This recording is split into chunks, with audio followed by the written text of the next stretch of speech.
Yes, I was involved in '67. I was involved in what became the Algiers Motel incident and then the Algiers Tribunal.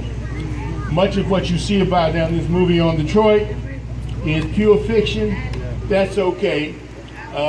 It allows us to have the conversation.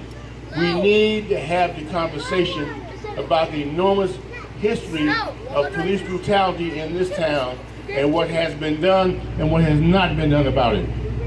Because in truth, much of it is going on around the world and in this country.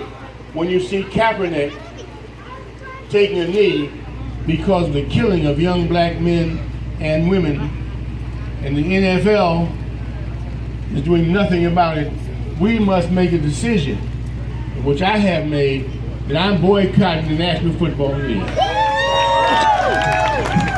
They don't have to boycott me, I'm boycotting them. We need to organize positive, progressive programs for young people during that time.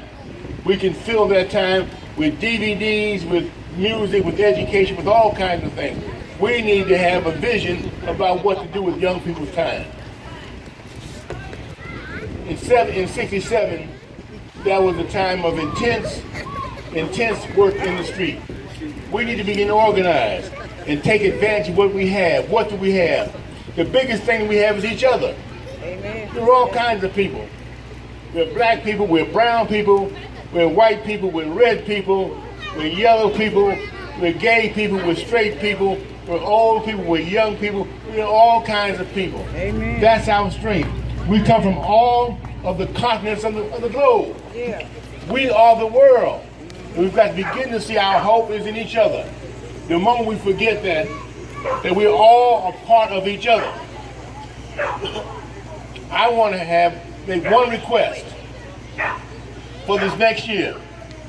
In honor of what's taking place, has taken place in Detroit in '67, what's taking place and has taken place in Palestine, I'm wondering if by next year this time, we can make next year the year of the gender.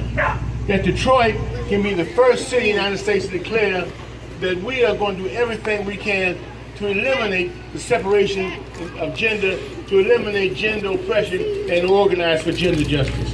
This is something that we can do. The bees see me too. No one or smell me. Done this in the United States.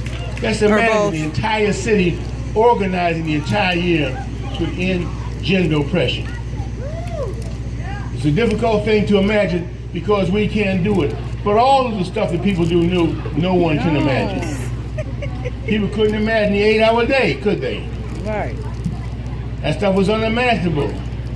When I first went to work, you couldn't tell the boss that you wanted to be off. Come on. Tell you in a minute, you working today. I said, I can't work today because I'm planning to go out with my girlfriend because of her birthday.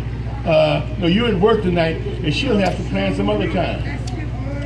All that kind of stuff has changed. We've got to change. All of us who are men, we've got to take responsibility to change the way we interact and the way in which we deal with women. We've got to do that for ourselves and for our children. And if we make that commitment, not just for other people, but for ourselves, so that we can become different men, us. We can become different people. We can face up to our issues, our faults, and we can have the strength to do what? Not just confront the enemy out there, but to confront the enemy in here. I think that's our challenge. So, congratulations to all of you. I'm so glad to see the multifaceted, multicolored, diverse America that there is.